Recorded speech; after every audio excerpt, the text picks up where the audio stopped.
Super Supportive by Sleyca. Chapter 150, Cube News. Connie seemed to be in a strange mood, said Alden. He was lying on his side on top of the covers of his hospital bed so that whenever he wasn't focused on the person he was calling, he could see the news stations he'd pulled up on the wall. I don't know what it was. She didn't exactly sound unhappy, but she said we should talk about something, and then she changed her mind. Do you think the Artonans freaked her out when they collected her? Alden, from my perspective, I left your room in intake a few hours ago, said Bo. Now I'm nearly blind in a foreign country. Nobody will tell me exactly which country or how I'm getting home. And I almost stepped on a poisoned dart frog when I went to pee. Understandably, Bo sounded tense about all of that. And Alden didn't doubt that his friend was having trouble seeing. The rainforest floor at night couldn't be a bright place, and he didn't have his glasses. Alden couldn't quite picture the situation at the mass teleportation site. He would have expected a large building, but from the snippets of stressed-out description he'd gotten, it sounded almost like the people who'd been taken there had just been dumped deep in the Amazon with lots of wizards. Let me repeat. Earlier today, I covered my body with some fronds I found. Then, while I was trying to figure out what was going on and get help, someone sent my furry orange ride back to Chicago without me, where Connie also is, apparently. Priority shipping for the two of them, Bo exclaimed. You're worried about her being freaked out? I'm probably going to be killed by a jaguar while the Artonans who are in charge of this wilderness adventure have a few more debates about what to do with me. I don't know if they're leaving me until last because I'm a contract refuser or because they feel like I'm greedy for wanting a travel ticket after they've already given one to your cat. Turn on video mode, said Alden. I've never seen an Earth rainforest. No, and there's nothing to see except me standing in the dark as far away from everyone else as I can without getting lost. I wanted to talk to you, but I don't want the last of the humans who are left around here realizing I have an interface and memorizing my appearance.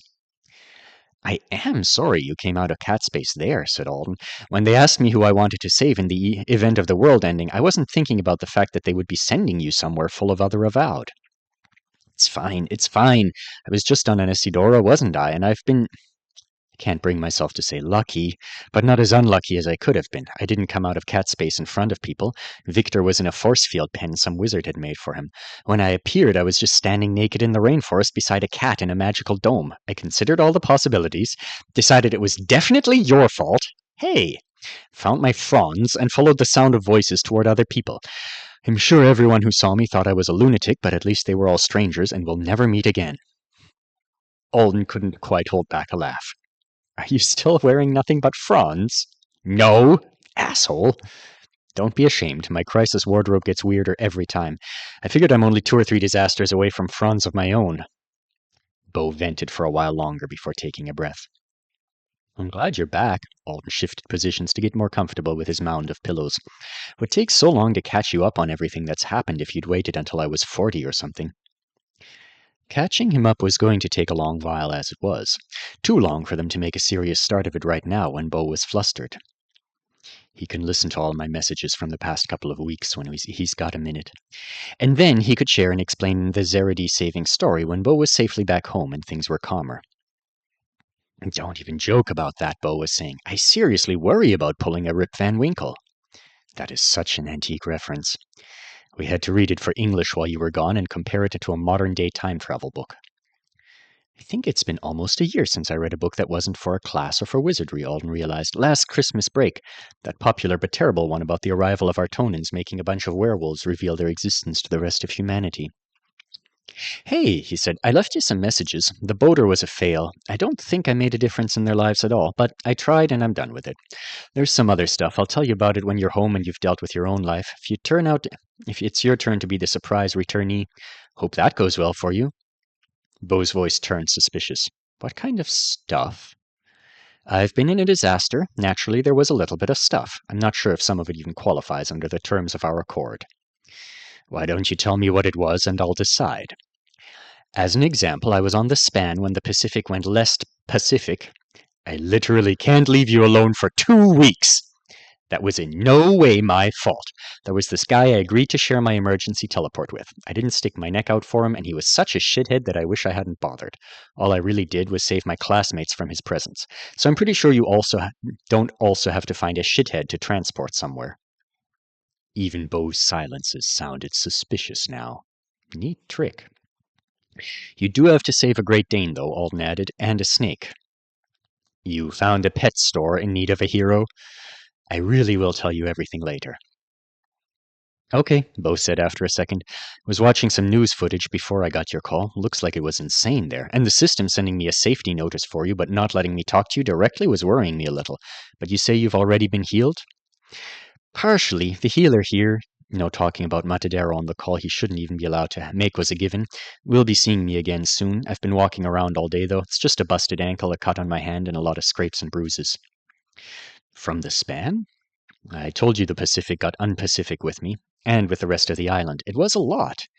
It threw me around like a toy. I thought I would freeze to death. I was afraid a brute who was a pretty decent dude would panic and steal my shoes. I lost half of my remaining faith in humanity when I watched someone try to kill Zarity Und while she was helpless. Alden stared at the videos playing on the wall without seeing them properly. It feels like every time I try to be even a little good, the universe sucks me dry and gives me back less than I had to start with. Glad you're all right, said Bo. Sorry I wasn't there.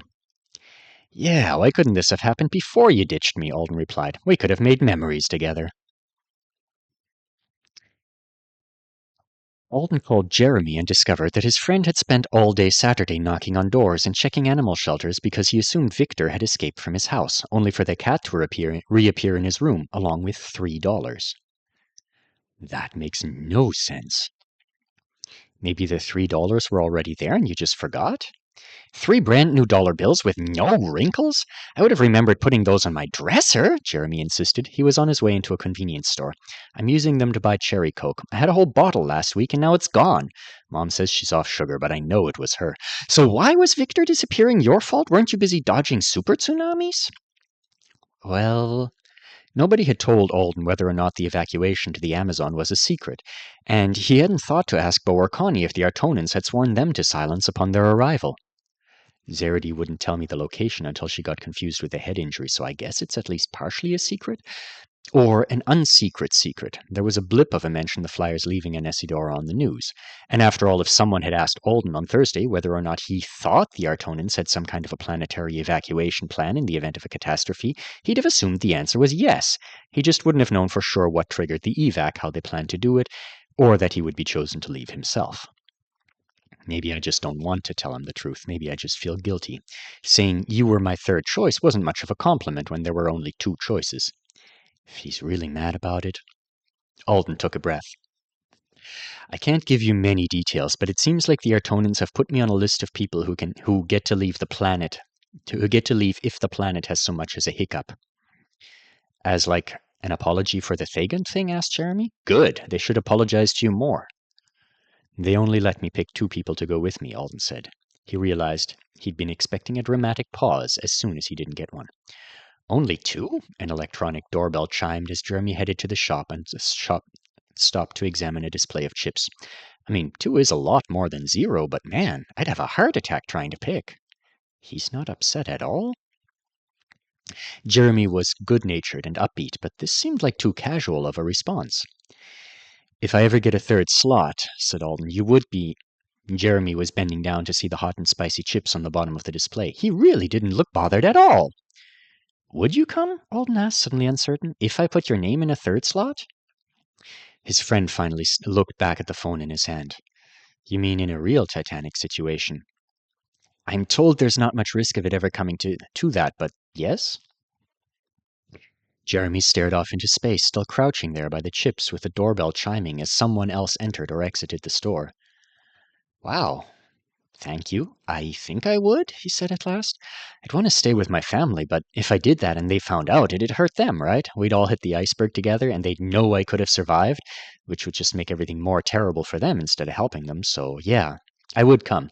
But you need to be prepared to tie me up and drag me along in case I'm stupid in the moment. There was a hint of a joke in his voice. Stop getting taller if you want me to carry you, Alden said, forcing the same lightness into his own words. If you hit 6'3", you're going down with the ship. They chatted for a while longer. When the call ended, Alden went to sit in the room's one chair beside his scaly companion. Jeremy's feelings aren't hurt because I wouldn't be in his top 2 either, he said after a moment. I wouldn't even be in his top 5, probably. I would have known that if I'd thought harder about it. He has a lot of family. He has his girlfriend. He'll have Bo when Bo gets home, if Bo's not an unfriendly dumbass. Tiny Snake was in its bento cave, digesting the baby mouse that Asherity had sent for it via wizard messenger. When Alden tried to imagine the process that must have led to a miniature snake dinner being delivered all the way to Matadero, he got a lot of confusing images.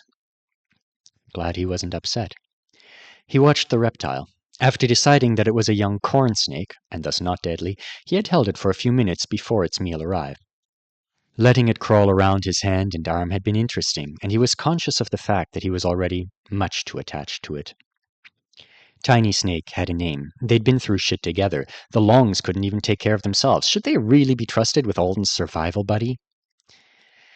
They had a nice tank for it, and Liam said it was friendly. I have a cat named Victor. I'll probably get him back soonish. Tiny Snake stuck its tongue out. It was alive and safe and full of mouse. Stupid Liam, said Alden. I guess I'd better text him. Maybe he doesn't want you back. He accessed his interface with a thought. Liam, I rescued your snake from the rubble outside of Apogee. I hope you and your brother and sister are fine. If you're too busy to take care of it right now, I'd be happy to do it for you however long. Lute, are you doing all right? I think I might be able to get to campus tomorrow for a little while. What?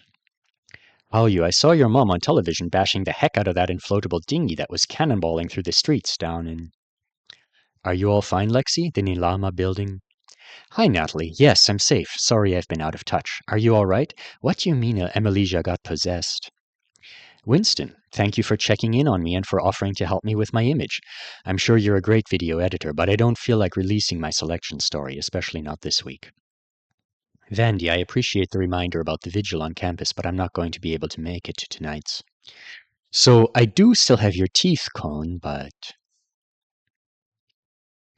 The replies to Alden's messages trickled in while he watched the news. The texts were almost all brief and rushed in tone, even from his roommates. Makes sense, everyone's busy. The wall in front of him was giving him a view of 4 different channels at once. He could enlarge one and turn the volume on by pointing at it. But there was so much to take in that he couldn't absorb any of it as well as he thought he should be able to. Even every newscast held a different scene of heroism, tragedy, or commentary. As for how the disaster had happened, a story that was basically the same as what he'd heard from Zaradi and Esherdi was the official one. There was the addition of a suspected link to the often violent movement known as Superhumans at Large, and mention of the person who was likely responsible being in the company of others. Investigations were ongoing, and names weren't being released to the public, yet. The number of dead was confirmed at just under 300. Far more were injured. When Alden first heard, he thought, oh, that's so good. Then he realized that his wavelength was different from everyone else's as the faces of victims' families and friends kept appearing, and everybody kept talking about the scale of the tragedy. He tried so hard to feel the right things. He couldn't quite get there. The large number still looked small to him because of that fear he'd had in his gut that it was so much worse. Thousands, tens of thousands. The world. He knew it was strange, but he couldn't stop being relieved that it wasn't the world. Some people were pointing out that there was nowhere else on Earth where an event that destroyed so much so quickly could take the lives of so few. The 2 tips of Apex, once among the most desirable real estate on the island, looked like junkyards. There were swaths on the west and northwest coast of F-City that weren't much better. Paragon Academy, where his roommates had attended school until recently, was gone. But Avowed were harder to kill, and they were available for mobilization in an instant if the Triplanets wanted. And the Triplanets had wanted. A huge number of emergency orders had gone out. Even the Anesidoran newscaster who bothered to try offering a judgment on the matter seemed to be struggling to land on opinions about the Artonans' actions. It was a strange thing to see. The local Avowed news people didn't often stutter and stumble. They all had voices that made you glad to listen, from buttery and soothing to bright and bubbly. No such thing as a bad hair day, never a lack of confidence or composure. But on Channel 6, during a show that featured a member of each of the 6 largest Avowed classes, the Meister had started out criticizing the Artonans for not giving the Anesidoran government a chance to organize a response on their own, while the Adjuster had praised them for bypassing niceties in order to reduce the number of lives lost. By the end of the hour, they'd exhausted most of their energy for the topic, and accidentally talked each other into the opposite position, before mutually agreeing that the important thing now was to grieve and rebuild. Earlier in the day, the president of the High Council had given a speech that focused so heavily on the contributions of Avowed who had used their powers to protect their homeland without being ordered to do so, that it had started to feel a little like she was deliberately downplaying the work of everyone who'd been red haloed. Alden went from finding the speech uplifting to being annoyed she was trying to make a point without actually making it. But then again, he'd assumed it was a veiled complaint about the summonings, only for one of the commenters afterwards to say it was an ill-timed dig at high ranks, who'd been the vast majority of the Red Halos, and an attempt to pander to the C and below demographic. So what the hell do I know, Alden thought before changing the channel. A few of the news shows from other countries were tastelessly trying to calculate the amount of Argold the Triplanets had shelled out to issue all the orders. By law, Avowed had to be paid when they were summoned, even if they were summoned to save their own city. Meanwhile, one of the Anesidoran stations had a counter on the screen ticking up every time they received a report of someone using their fragile atmosphere signing bonus. There had been an interview with a man who thought he should be given another one under the circumstances, because what if something like this happened again? Almost everyone who died had died by refusing evacuation, or they had died very suddenly around the time the disaster began. The system hadn't been able to locate individual sinker-center particles or perfectly predict their effects. One of the wizards who was speaking as an expert on the device was doing a good job of explaining that it was unreasonable to expect a sound but youthful contract to correctly analyze vastly complex, never-before-seen magical events on the spot. Some boats had been yanked so deep so quickly that the victims were killed in an instant. Others had been pulled down just as quickly, only to be protected by the sinker-sender's own magic for a while, allowing the system to teleport the people on board to safety, or teleport help to them. There was also dramatic footage of a melee at a shelter on Bunker Street. Word had gone around that it was better than all the other evacuation destinations in the area. In order to travel there, people had bypassed the safe places that had been recommended by the system, and upon arriving to find the shelter full, they had prevented the doors from closing and swarmed the entrance. Red halos had been sent to push them back. To add to the confusion, a small number of those people, who were being called doomsday preppers on most channels, had tried to mount an organized assault on the shelter's defenders. The use of violent powers from a few had tipped the many over the edge, creating an us versus them situation that made everyone feel like the end was nigh and they had permission to engage in a war on the streets for the sake of their own survival. Some of the talking heads were trying to explain crowd psychology. Others were discussing how, with so many Avowed wielding weapons and having powers designed for battle, it was a wonder that serious fights hadn't broken out elsewhere. Speaking of Bunker Street, we have reports that the combat was halted by a wizard who's becoming a familiar figure as more footage of the disaster reaches us. Alden spotted a segment on the Punta de la Luna area starting up on another channel, and he switched to it. Several times on every show, people mentioned that this was still early days, the narrative would change. Understanding would change. Everyone was just beginning to pick up the pieces. Around 9 p.m., which felt much later thanks to his screwed-up brain clock, Alden fell asleep to the sound of a voice saying, "We don't yet know how or how much this terrible tragedy will change things for our beloved Anesidora, but we know they will change. Tonight I will be holding my children close." Horty Loth had Alden's pharmacy drone wake him up 6 hours later. He had just enough time to rub the sleep from his eyes and get out of bed before the wizard healer appeared, wheeling a medical cart. Alden felt himself smile at the sight of it. I doubt the manufacturers expected someone to build a fire on top of that thing. The fire was smokeless, and it was heating a deep cast-iron pan full of what looked like muddy reddish paint. "You aren't watching Kuopak," Horty Loth said disapprovingly, staring at the silent news still playing on the wall. Was that a prescription I was supposed to follow right away? I will soon. I am going to paint your wounds with a potion brewed from the ground of your birthplace, Horty Loth announced. You got ground from America? From Peaceful Union Birthing House. Alden stared at the pan. He'd gone just a tad more specific than America, then. I regret to tell you that they didn't record the precise location of your separation from your mother, Horty Loth said in a truly regretful voice. Only a building. Unthinkable. A lot more specific. Don't worry your minds, Horty Loth jabbed a paddle-shaped wooden implement into the potion and stirred. This is made of wood from the first tree you would have passed under on your way out of the building. Should I not have been born in a building? Alden wondered. I'm sure Artonans have babies in buildings all the time. Tion Ashurdi will care for the rest of it, Horty Loth said. The rest of what? The healer looked up. He will arrange for the proper storage of the tree and the ground. Several questions later, Alden finally understood that a tree and a vehicle full of dirt had been purchased from a birthing center he hadn't even known the name of in Tennessee. He means a dump truck, doesn't he?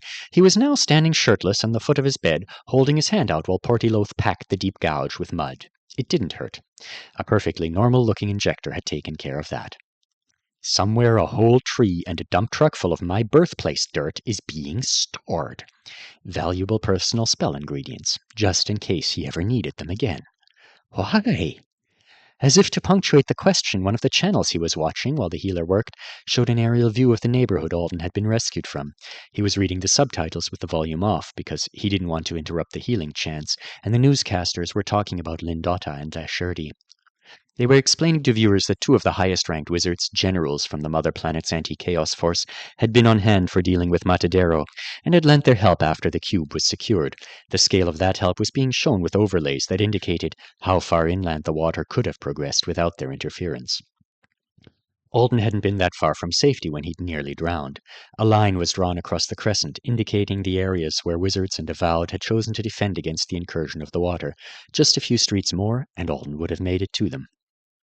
A few impossible streets. If Lasherdi and his partners hadn't dealt with the massive buildup of water that had almost killed him and Zeredi, the collapse of it would have sent a mega wave past the defenders' line into parts of Apex that hadn't been properly evacuated. It would have forced everyone else to scramble, destroying more homes and lives. Why is someone like Lasherdi involving himself in all these little unimportant details for me, Alden thought, at a time like this? It's not like it should matter to anyone else if I get dirt or my phone calls or snake food. Those things are all inconveniences for me to put up with, not crises for a knight to handle. And Lasherdi was handling important matters. Alden had wondered if the Artonan's skill wasn't at all helpful in the current problem, but according to the subtitles, he had been using magic to degrade the contaminant throughout the enormous quantities of water that his partner put on pause. Alden watched the segment on the two knights until it ended.